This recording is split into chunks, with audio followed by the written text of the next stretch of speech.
I've recently found a love for the Resident Evil game series.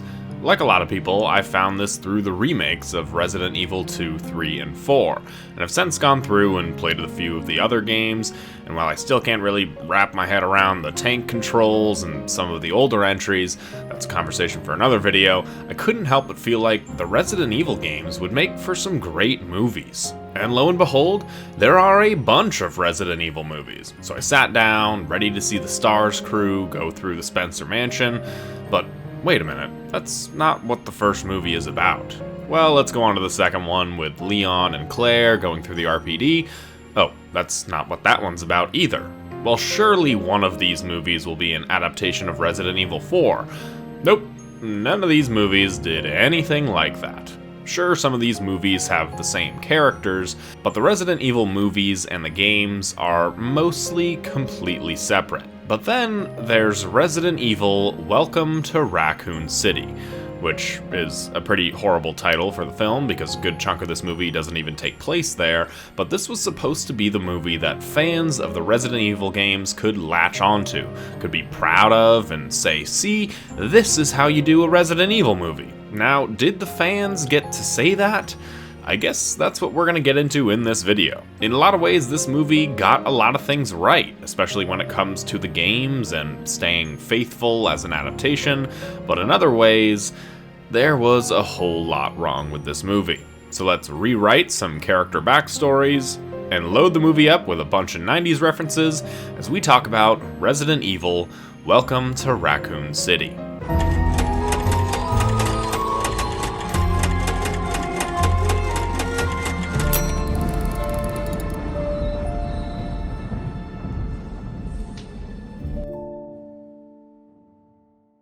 So going into this movie, I was well aware of the ratings, expecting that this movie was not gonna be great in any conceivable way, but after recently replaying the games, I was hoping that I would at the very least be entertained by some of the Easter eggs and nods to the game, even if I had to overlook a few, or a lot, of the bad things in between. So as the opening sequence came on screen, I was actually pleasantly surprised. The opening sequence is well shot, the cinematography's good, the set design's great, the creepiness of the scenes really ups the suspense, and sets up a great story that is not separate from the games, but in addition to the game's story. So we were doing really great right off the bat. Some of the acting was stiff, the writing was a bit off, but other stuff made up for it.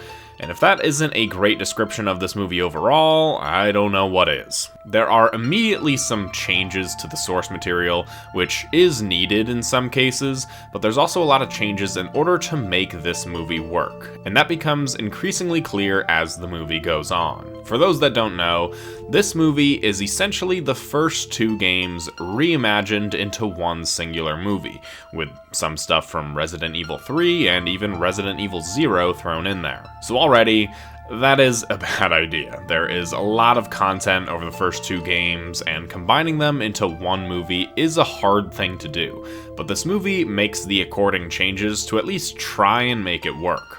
For the most part, I actually think a lot of these changes work with the story they're trying to tell. Nothing tells us this more than the changes made to one of the most important and iconic characters, and that's Leon Kennedy. Right away, there are a lot of changes to Leon's story, which actually makes a whole lot of sense. Leon from the games, and people aren't gonna like me saying this, but he doesn't have a whole lot of story to him. You, the player, get to put a lot of your own experiences into his character. But with a movie, you can't really do that. So quite honestly, I don't mind this change. I don't mind adding in some more backstory to flesh out characters and make them more appealing to a new audience.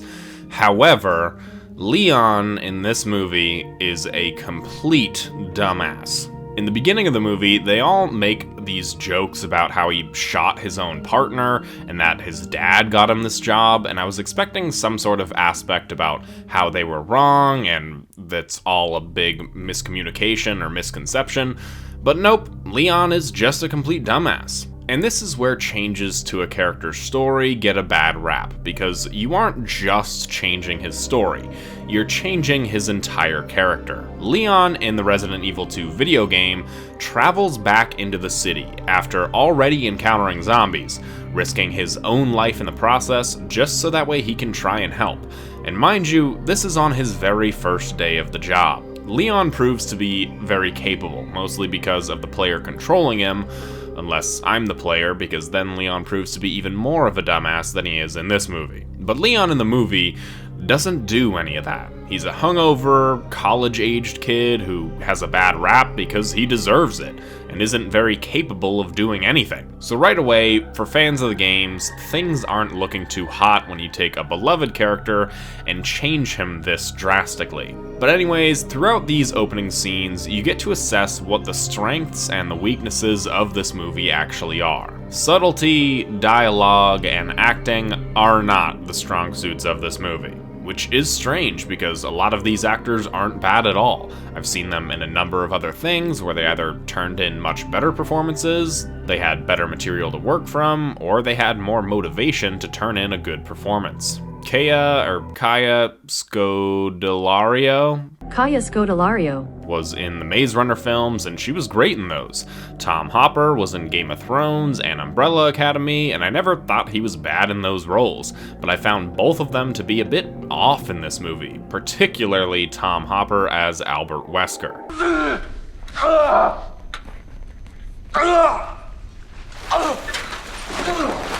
The dialogue is incredibly on the nose, and also heavily dependent on making you aware of everything. The characters' names, references to the games, all around everything. This movie is very tell, don't show, which is the exact opposite of what you're supposed to do. Now, with all that being said, there are also quite a few strengths that this movie has. The cinematography, the atmosphere, the set design are all incredibly well done. I even like the music quite a bit too, even though it's not as great as the actual Resident Evil music from the games, it is passable. The look of both the RPD and Spencer Mansion are taken directly from the games, and even if there's a bit of CGI involved in making that happen, it's nice to see that there was at least a bit of care to get these things right. The lighting of all the shots goes a bit overboard with some different colored lights, but that is also pretty true to the games as well. The atmosphere of the whole first act really feels like something bad is coming, and it's rainy, so that automatically increases the stakes of any scene, and the sets are all filled with references and Easter eggs from the games. After the first act, the movie immediately separates into different stories. We have the STARS team as one story, Claire's story, Leon's story, the Chief's story, and also the Birkin family. We get to see a lot of how these stories are connected, like with Claire and Chris being estranged siblings,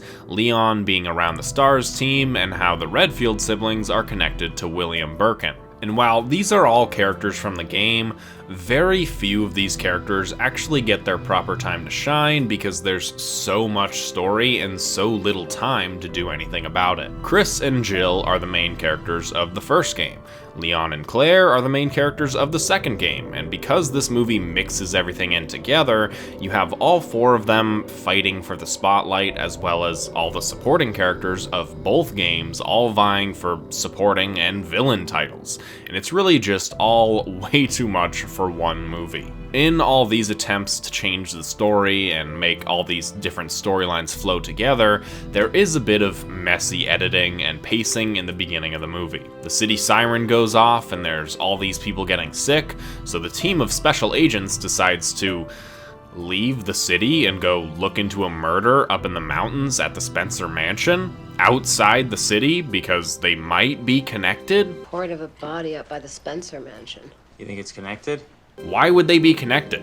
Of course, there is a reason that they are connected, but why would the team suggest that they are connected? Because it doesn't really make a whole lot of sense. There's also the fact that Raccoon City as a whole feels very small and isolated. We don't get to see any of the city before things go bad. There's a total of 2 police officers, including the chief and a rookie, and apparently the STARS team gets their orders from the chief of police too. We don't get any sort of establishing shot of the city and the people walking around and going about their everyday business. We just get to see them as zombies. Granted, this was exactly as it was shown in the game too, but that's because the start of that story began outside the city, and by the time the characters made it into the city, everything was already bad, but that wasn't the case here. In this movie, it really feels like there just aren't that many people around because they didn't want to pay any extras to shoot those scenes. There's also a little title card explaining that most everybody has left unless they're too poor. Maybe not having any extras was not the case, but that's certainly what it feels like. There's also quite a bit of tonal issues. There's a very eerie atmosphere, but also times where they try to throw in comedy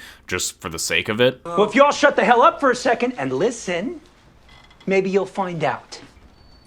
Honestly, I don't know. There's also a lot of 90s references, which I also give them props for because they could have easily just made this movie in modern day. I think swap out a lot of things like pagers and Blockbuster for phones and Netflix, and the story doesn't change a whole lot, but I respect them for keeping it in the 90s. Again, goes to the fact that somebody who has a lot of love for Resident Evil made this movie. They also add quite a bit of screen time to the character of Chief Irons. Well, if you all shut the hell up for a second and listen. Played by Donald Long, which is exactly why I think they added more screen time to the movie, because he's one of the more recognizable faces, but he also takes up the role of the comic relief character, which is very different from his video game counterpart. It also feels like a very strange choice because you have a bunch of these other recognizable actors playing these iconic characters, but you take a lot of time away from them to show Chief Irons, a minor antagonist from the second game, who isn't even an antagonist in this movie. Now, back to some of the good stuff. There's a lot of iconic moments from the games that are actually done pretty well. The zombie turn in the Spencer Mansion is a great scene, and the makeup department is also incredibly solid throughout this movie, but especially this scene. As a horror film, this actually also does a pretty decent job. Sure, there's a lot of jump scares, but some of them were actually unexpected and led to some great scenes and sequences. Like the entire first Spencer Mansion sequence with Chris, I thought was really well done. They run into one zombie, are able to defeat it, but then more zombies come, and then more. And while this isn't exactly what happens in the first game, it does make for a pretty horrifying sequence, and I thought this was by far the best scene of the movie. This movie also does something strange in that it feels the need to show what time everything is happening at with these title cards, but it doesn't really add anything to the story, and it doesn't change anything that a line of dialogue couldn't fix. The only time it's really needed is when the bomb is coming at the end of the movie to blow up the city, but again, somebody could have just said, oh, there's only 5 minutes left, we gotta get out of here, and that would have been perfectly fine. I think this was put in here to build the suspense to that moment, but that moment didn't even land all that well either. There's this one establishing shot of the city that they use time and time again, and it really shows how small the city is, but when the city is actually blown up, they use a different establishing shot with this horrible CGI cow in what I think is supposed to be a humorous moment. I don't know, it just didn't really land well for me at all. But anyways, while there's a lot of references and Easter eggs to the games, it feels weird that some of the video game stuff is very important, but other stuff isn't. Leon doesn't get his signature Matilda gun, Claire doesn't use the shotgun in the game at all, the keys are used in the orphanage and not the police station, and it's actually just one key that's used, not all of them. And while some of this stuff might sound a bit nitpicky, when other parts of the movie get all this stuff done correctly, it's weird that the other stuff isn't right. It really makes me wonder how much of this is due to the story that they wrote, or the budget they were given. Claire getting the shotgun, I'll give a pass to. I mean, the gun is in the game, and since Claire is the de facto protagonist of this movie, they want to make her seem more capable, they give her the shotgun. Okay, fine, but they couldn't rent or buy an actual gun that looks like Leon's instead of just giving him a 1911? Yeah, the keys are at least in the movie, but could they not use them at the police station because most of that was CGI, or did they just need to get them to the orphanage for the story's sake? If the budget was the issue, which I could totally see given as how this movie was made on a $25 million budget, which is pretty small nowadays, then that really bums me out, because if this movie was given a proper budget, could it have been better? Honestly, I don't know. Speaking of this small budget, let's talk about the liquor, which is, in one scene, was the big moment of the trailer, and while it's cool that it's in the movie, it ultimately has some of the worst CGI I've ever seen. It makes the omission of a lot of the other stuff from this series seem like it could have been better. I feel like Mr. X might have been a better inclusion throughout this whole movie as a person that was chasing Leon, eventually helping Leon become a more formidable soldier and person, and having that be his character arc of the film. But with no Mr. X, there doesn't seem to be a really formidable threat in the Claire and Leon portion of the movie, other than the zombies, which, to be fair, do seem threatening, but I think a big guy with some makeup on wouldn't have been that hard to do, and could have been very menacing and better for Leon's whole character arc. With this Leon, even at the end of the movie, I couldn't imagine this being the same person who goes on a mission to a foreign country to rescue the president's daughter. This version of Claire, maybe, but definitely not Leon. I also find it weird that they bring up his dad and how he got him the job, but they just never talk about that again. Was that the plan in some sort of sequel? Honestly, I don't know. On top of the changes to Leon's character, there's also differences to a lot of the stories for Annette Birkin, Wesker, Sherry, and how she ends up with Chris and Jill instead of Leon and Claire. And while some of this is just to make the two stories combine easier, it's also to just take out some characters because there was just no time to really introduce them. This movie also seems entirely more focused on the events located within Raccoon City, which makes sense given the title, but mostly because Claire is most definitely the protagonist of this movie, and everything happening at the Spencer Mansion is really just more of an afterthought. I'd say that this movie is split like 60% with the Leon and Claire story and 40% at the Spencer Mansion, which is a shame because I think that the sequences at the Spencer Mansion are actually quite a bit better than some of the other events. I think a large part of this was due to the Resident Evil 2 remake coming out in 2019 and this movie coming out in 2021. So they really wanted to capitalize on the new audience of people like myself who played Resident Evil 2 Remastered and try and get them to watch this movie. But it's also so much stranger because the events of the two stories are largely separate. It would be one thing to make Resident Evil 2 and 3 in the same movie because those take place in and around the same time, only located in Raccoon City, but making Resident Evil 1 and 2 the same movie just doesn't make a whole lot of sense. The two stories are completely separate for a good 2/3 of the movie, until apparently there's tunnels underneath the orphanage that lead to the Spencer Mansion, and that's how the stories ultimately connect. So anyways, they take out William Birkin, or Leon does, which I guess gives his character arc an ending where he's braver or something like that. I don't really know, it's really half-baked, and then the movie just kinda ends. I was so surprised when the credits started rolling and I was like, wait, is that seriously the end? It felt like they were really strapped for time on the day that they shot this, so they just shot this ending of everybody walking out of the tunnel and called it a day. Maybe that was when they ran out of money. However, there is a post-credits scene showing Wesker getting his signature glasses and also a tease for Ada Wong in one of the cheesiest, threat level Midnight-esque scenes I've ever watched. Ada. My name is Ada Wong. Clean up on aisle 5. In some ways, this movie, despite all its flaws, might actually be the best Resident Evil movie. What? If y'all shut the hell up for a second and listen. Now hang with me here because I know that sounds crazy, but the alternatives we have aren't all that great either. There's of course the other set of films made by Paul W.S. Anderson, and then there's some of the animated films that truthfully aren't that great either, and whatever the hell this Netflix series was. In Welcome to Raccoon City, there was at least a lot of care put into the production design, but whoever decided to write the story of the first two games combined made a horrible decision. Part of me thinks the studio was at fault. Part of me thinks that the writers were at fault, but whatever actually ended up going down in this production to get to the product that they gave us, I hope this wasn't the initial plan. This cannot be the movie that they wanted to make, which is a shame because I think there's a skeleton of an outline here where this movie could have succeeded. Maybe if they gave the film some more money to work with, maybe if they made it a TV show instead, maybe if they casted properly. I don't know. But it seems that no matter the case, Resident Evil movies are just cursed. Now, there is yet another new Resident Evil movie in the works from the mind of Zach Kreger, so hopefully he watches this movie, takes some notes on what not to do, and finally delivers the Resident Evil adaptation we've all been waiting for. So if you're looking for me to give this movie a rating, I'd give it like a 5.5 out of 10. But what are your thoughts? Comment down below and let me know if you enjoyed the video by leaving a like and subscribing for more stuff like this. If you're looking for other Resident Evil videos, I have a few of those and more on the way.